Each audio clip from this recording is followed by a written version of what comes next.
Gembala Serakah. Di suatu tempat di gunung yang tinggi di sisi lain dunia dari tempat kalian berada, seorang gembala yang serakah duduk di bawah pohon yang dikelilingi oleh kawanan dombanya. Kemonotonan mulai menghampiriku sekarang. Tak ada yang bisa kulakukan. Dan itu bukan hal yang buruk, tapi aku lebih suka tidak melakukan apapun di rumah yang terbuat dari emas, di mana para pelayan mengikuti perintahku dan istriku menuangkan segelas jus terbaik kapanpun aku memintanya. Ya, sang gembala sering berharap sesuatu yang ajaib akan terjadi padanya. Dan hari itu, saat dia duduk di sana, melamun, dia tiba-tiba melihat sesuatu meluncur diam-diam melalui rumput menuju sebuah batu besar di sana. Itu diikuti oleh yang lain dan yang lainnya. Ular?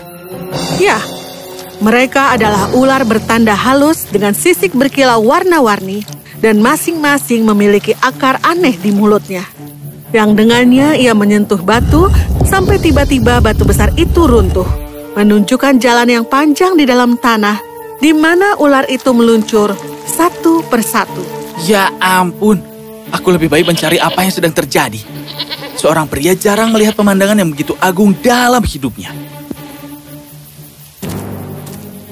Maka, saat rasa ingin tahu menguasai dirinya, gembala itu mengikuti makhluk berbisa itu dan dengan berani masuk ke galeri berbatu. Sebuah tangga yang gelap seperti sisi lain bulan membawanya ke sebuah gua yang diterangi oleh cahaya dari banyak permata berharga yang berjajar di dindingnya. Di tengahnya berdiri singgasana emas yang megah, bertatahkan zamrud dan safir, dan melingkar di atasnya ada seekor ular besar dengan mata berkilauan. Gembala yang telah melihat permata yang berharga melupakan semua rasa takut saat keserakahan menguasai dirinya. Dia menyembunyikan dirinya di balik setengah dinding dan mengawasi dengan hati-hati. Semua ular berkumpul di bawah tahta raja mereka dan menjatuhkan akarnya ke tanah. Kemudian mereka melihat pemimpin mereka yang mendesiskan desisan yang menusuk jiwa dan kemudian menutup matanya.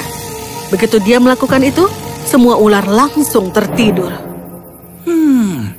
Sekarang adalah waktunya. Terima kasih Tuhan, aku akhirnya akan memiliki rumah emasku. Memanfaatkan kesempatan itu, gembala itu keluar dan berjalan ke dinding, memeriksa permata yang bertatahkan perhiasan itu. Aku berharap aku membawa karung, tapi tak apa. Aku akan mengisi kantongku sebanyak yang aku bisa. Maka, dia mulai mencoba melepaskan permata berharga dari dinding itu. Dia mencoba dan mencoba dan mencoba, tetapi tidak bisa untuk mencabutnya. Aku seharusnya tahu lebih baik. Tempat ini disihir dan orang biasa sepertiku tidak akan pernah bisa mengambil permata ini dari sini. Lebih baik aku pergi, karena jika reptil ini bangun, aku tamat. Sang gembala berjalan kembali melalui jalan yang panjang. Jantungnya berdebar kencang. Tapi begitu dia mencapai pintu masuk, dia menyadari bahwa pintu itu tertutup dan tidak mungkin dia bisa membukanya. Oh tidak, ini dia. Ini akhir hidupku. Di sana dia duduk meratapi tindakan bodohnya, memikirkan istrinya dan sepiring nasi dan juga kari yang akan dilahapnya. Seandainya dia tidak serakah. Dan kari. Dia menangis dan menangis dan menangis sampai akhirnya dia tertidur lelap. Anehnya, itu adalah tidur paling damai yang pernah dialami gembala itu. Sampai dia dibangunkan oleh suara beberapa ular yang mendesis. Dia merasa kaget sekali, dengan hati-hati berjalan menuruni tangga untuk melihat semua ular dengan kepala tegak, menatap raja mereka dan tertegun. Apakah ini waktunya, Raja? Apakah ini waktunya? Apakah ini waktunya, Raja? Apakah ini waktunya? Apakah ini waktunya, Raja? Apakah ini waktunya? Apakah ini waktunya, Raja? Apakah ini waktunya? Raja ular mendesis dan berkata, Ya, ini sudah waktunya. Kemudian meluncur turun dari singgasananya. Dia memimpin mereka melalui gua kembali ke batu. Batu itu terbuka saat dia menyentuhnya dan ular yang lain mengikuti di belakangnya. Penggembala mengira itu adalah kesempatannya dan dia berlari ke arah lubang ketika Raja Ular menoleh dan mendesis mengancam ke arahnya. Begitu kuat desisannya sehingga sang gembala jatuh dari tangga dan merasa jantungnya hampir meledak. Kau memasuki tempat tinggal kami tanpa undangan, dan kemudian kau mencoba menyelinap keluar. Kau akan membayar untuk itu. Biarkan aku pergi, aku mohon. Ya Raja yang mulia, domba-dombaku akan hilang jika aku pergi lama, dan istriku akan menungguku di rumah. Dia tidak memiliki orang lain di dunia ini kecuali aku. Mendengar ini, murid-murid Raja Ular yang tadinya marah menjadi tenang. Baiklah, aku akan membiarkanmu pergi kali ini. Hanya jika kau berjanji padaku bahwa kau tidak akan memberitahu rumah kami kepada siapapun. Aku janji, aku janji, aku janji. Raja Ular mengangguk dan membiarkan pengembala itu keluar dari batu. Sang gembala berterima kasih pada bintang-bintangnya, keluar dari batu dan bergegas ke rumahnya, melupakan semua tentang dombanya. Saat dia mendekati pondoknya, dia melihat orang asing berdiri di dekat pintu. Dia menunggu dan mengawasi. Apakah suamimu ada di rumah? Ya ampun, tidak. Aku belum pernah melihatnya sejak musim gugur yang lalu. Ketika dia pergi untuk mengembalakan kawanan domba, aku takut serigala telah memakannya. Tersentuh oleh kesusahannya, gembala itu sekarang maju. Sang istri saat melihatnya bergegas menuju pelukannya dan menangis dengan air mata kebahagiaan. Oh, sekarang temanku, kemana saja kau sejak musim gugur? Kau berlaku tidak sopan meninggalkan istrimu sendiri, iya kan? Aku... Kau berada... Ya, dari mana saja kau? Apa ada wanita lain dalam hidupmu? Hah? Tidak pernah. Aku cinta istriku. Kalau begitu jawab tuan ini. Di mana kau selama ini? Karena terdesak, akhirnya sang gembala dengan enggan mengakui keberadaan gua bawah tanah. Dan orang asing itu yang kebetulan adalah seorang penyihir yang menyamar, memaksanya tidak hanya untuk membimbingnya ke sana, tapi juga untuk memberitahukan cara masuknya. Menurutku itu bukan ide yang bagus. Percayalah teman, aku seorang pesulap. Raja Ular tidak bisa menyakiti kita. Kita akan mengumpulkan permata dan akan dibagi rata. Mendengar ini, mata sang gembala bersinar. Dan dia lupa akan janjinya yang telah dia buat kepada Raja Ular. Keserakahan mengambil alih dia sekali lagi. Selanjutnya, dia mengantar penyihir itu ke batu besar.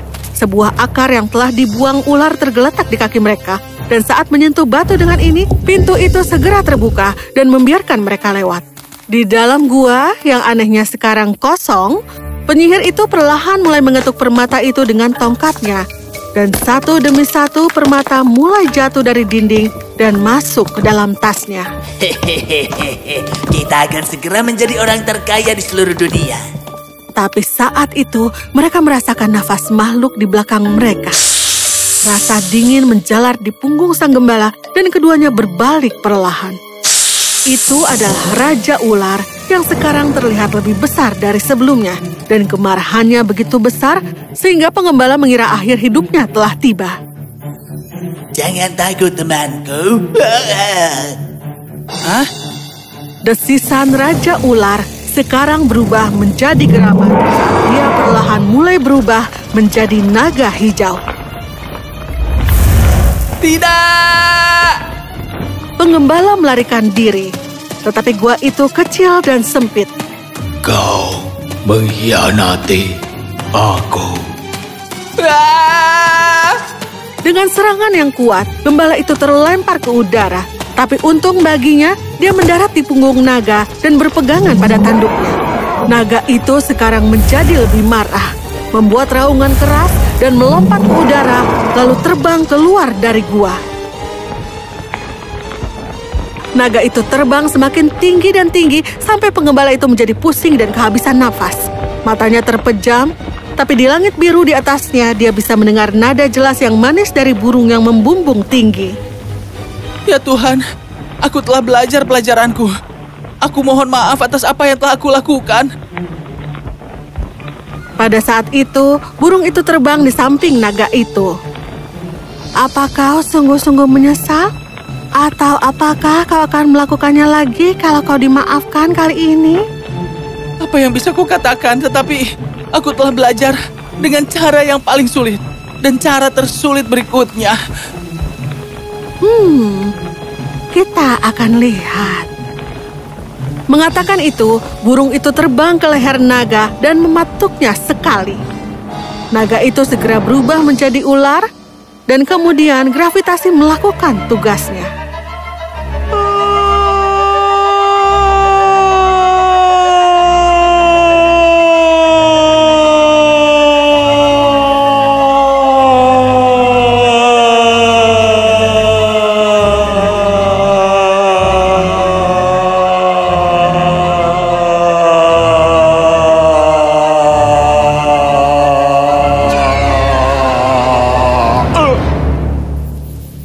Ketika penggembala sadar kembali, dia berada di sisi gunung dengan kawanan domba di sekelilingnya. Hutan masih dalam musim gugur yang kuning dan emas.